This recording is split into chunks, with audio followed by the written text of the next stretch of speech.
అందరికీ నమస్కారం. నేను ఇవాళ పొద్దున్నే నిద్ర లేవగానే ఒక వీడియో చూసుకుని నవ్వుకున్నాను. నేను నిన్న మోహన్ బాబు గారి ఫంక్షన్కి వెళ్ళేటప్పుడు లేట్ అయిందని కొంచెం హడావుడిగా వెళ్తున్నాను. అంతలోకే దయాన్ని ఎదురయ్యాడు. ఏదో పిచ్చపాటే మాట్లాడుకున్న తర్వాత రాన్న ఫోటో తీసుకుందాం అంటే వద్దండి ఫోటో వద్దాం అని చెప్పేసి నేను చకచక లోపలికి వెళ్ళిపోయాను. అది చాలామంది మిత్రులు కొంచెం అపార్థం చేసుకున్నట్టున్నారు. దయాకర్ గారితో నాకు 30 ఏళ్ల సంబంధం ఉంది. మంచి మిత్రులం. నేనంటే ఎంతో అభిమానంగా ప్రేమగా చూస్తుంటారు. మేము కూడా ఎంతో మాట్లాడుకుంటాం. ఫ్యామిలీ ఫ్రెండ్స్లా ఉంటాం. అటువంటిది సరదాగా ఆయనతో నాకున్న చనువుతోటి నేను ఉండండి అని చెప్పేసి చేయిలా తోసి వెళ్ళిపోతే దాన్ని నేను ఆయన ఏదో కావాలని తోసినట్టు ఏదో ఒక రకమైనటువంటి మిస్అండర్స్టాండ్ తోటి మిత్రులు, మీడియా మిత్రులు అలాగే దాన్ని అపార్థం చేసుకున్నారు.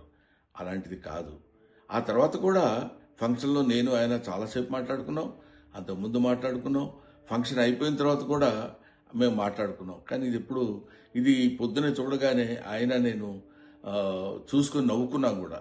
ఇది చూడడానికి మిత్రమా ఇట్లాగా అనుకున్నారు అన్న ఇట్లాదే దీన్ని మిస్అండర్స్టాండ్ చేసుకున్నారని ఆయన అంటే నేను కూడా ఎంతో